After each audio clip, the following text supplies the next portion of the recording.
So do you remember in my last video, talking about Blair, towards the end of the video, I actually said this? I'm just hoping that it's not like sending out cease and desist or trying to sue people, and it is just her posting a video with proof showing that she's innocent, I guess, or like, you know what I mean. Yeah, I do know what you mean, Callum, but it looks like your worst nightmares clearly came true. Because literally half an hour after I uploaded this video, Wonderstruck actually tweeted out saying that Blair, aka Illuminati, just sent me a cease and desist for speaking out against her abuse. I will not be silenced. Like, just when you think that maybe she's on the right path here, you know, like she released a statement basically saying that a new statement's coming where she's gonna take full accountability and stuff, she then goes and fucks it up straight away. Because we see YouTubers do this all the time, and most of the time, it just makes you look way more guilty. Especially when you clearly don't have a case, and you're realistically not going to try and take this to court, because a lawsuit's a proper ball ache, you don't want to go through that, and you are just sending this cease and desist as a bit of like an intimidation tactic. I mean, that's what Jason Wojo was trying to do with me that we spoke about a few videos ago, and also I do actually have a bit of an update on Jason Wojo that I'm going to put at the end of this video since we're talking about cease and desist, so we will get to that. But firstly, let's continue with Blair, because it's very clear what she's doing here. She's trying to intimidate Wonderstruck, and it seems like it's specifically Wonderstruck, because no one else has came out and said that they've also received a cease and desist. I mean, the click actually responded to Wonderstruck's tweet with a bit of a joke, saying, "English isn't my first language, but this is an odd translation of taking accountability." But because he replied to this tweet and didn't mention the fact that he also received one, I can only assume that he didn't receive one. So if she only sent one out to Wonderstruck, I would love to know why, and I can only assume that it might be because the click is like a million subscriber, very rich YouTuber, I assume, and Wonderstruck used to like work for Blair, so maybe she feels like she has a bit more power over Wonderstruck and she can actually intimidate him because she knows that the click wouldn't care too much about the financial risks of taking it to court, maybe. But where this becomes extremely ironic is when you look at Blair's most recent statement. She says, word for word, "I will not allow these false allegations to be weaponized as a way to silence my voice,"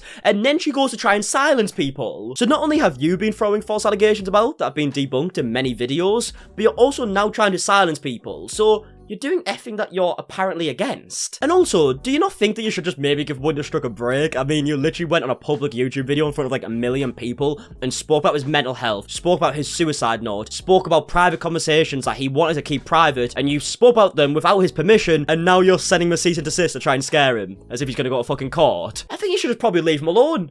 You not reckon? No? Maybe even apologise? No? Okay, maybe I'm a stupid one. And also what's confusing to me is that Blair is a YouTuber that's been around for a long time. She makes video essays about companies that have like done like dodgy stuff like scams or whatever. So surely she knows a good deal about PR, right? Because she talks about a lot of it in her videos. So why did she send a cease and desist and not realize that this is just going to make more people talk about the situation? Like, well done, you've just given a free pass to every commentary channel to make a video talk about this where it makes you look bad. Like, I don't get it. Are you dumb? But anyway, let's actually go through some of the responses to Wonderstruck's tweet here. We got one that says, "Laugh my ass off, she's so predictable." I mean, quite literally the most predictable person I think I've seen at this point. And you know what? In my last video, when I said I hope she doesn't send out cease and desist, I didn't think she would. Or at least I thought that she was maybe like too smart for that because she would know that would only make her look worse. But then she went and did it. So clearly my expectations were way too high. If you need a lawyer, maybe hire Legal Eagle. I mean, wouldn't that be a great twist to the story? And to be fair, I don't actually know that much about Legal Eagle, and I don't know if they deal with situations like this, but even if they don't, I reckon just go for it, you know? For the story. Like, imagine how good that ending would be. And also, it does provide me with more content to talk about, so I can make more videos on this topic, so for selfish reasons, I definitely want to see this happen. And so the bullying continues. Ignore her, she has no case. Streisand is in full effect. Streisand. I have no idea what that means. Honestly, like the last like 6 videos, I feel like I've always had one word that I've really struggled with and I don't know what it means, and it seems like Streisand is now a word that I have no idea what that means. So if you could let me know in the comment section down below, please do, because clearly I need to be educated. But yeah, I get what they're saying here with like the bullying continuing, because like I said, Blair has like outed so much shit about Wonderstruck that he didn't want out there, like about his mental health, suicide note, all this stuff. And now she sent him a cease and desist. Like, maybe give it a break. And from everything I've seen, Wonderstruck's made what? One video talking about it all, and also made like a couple threads talking about it. So I don't really get it. Like, at this point, I don't even think Wonderstruck was really talking about it that much anymore. But yeah, I would love to know your thoughts on this. Do you think this will ever go to court, or do you think it is just a bit of an intimidation tactic? I think the latter, but yeah, let me know your thoughts down below. And now, I do actually want to talk about Jason Wojo, since we're talking about cease and desists. Because if you did see one of my last videos, he obviously tried threatening me with a cease and desist to stop talking about him, which I knew was just a bit of like a shitty claim. I mean, he literally asked me on an Instagram comment to like email them to receive the cease and desist. Like, wasn't exactly professional. But one thing thing I've seen recently about Jason, because since I've been making these videos, so many people have sent me like ridiculous amounts of information about him. But what it seems like is that he doesn't just allegedly scam his own editors, he allegedly scams the people that actually pay him money.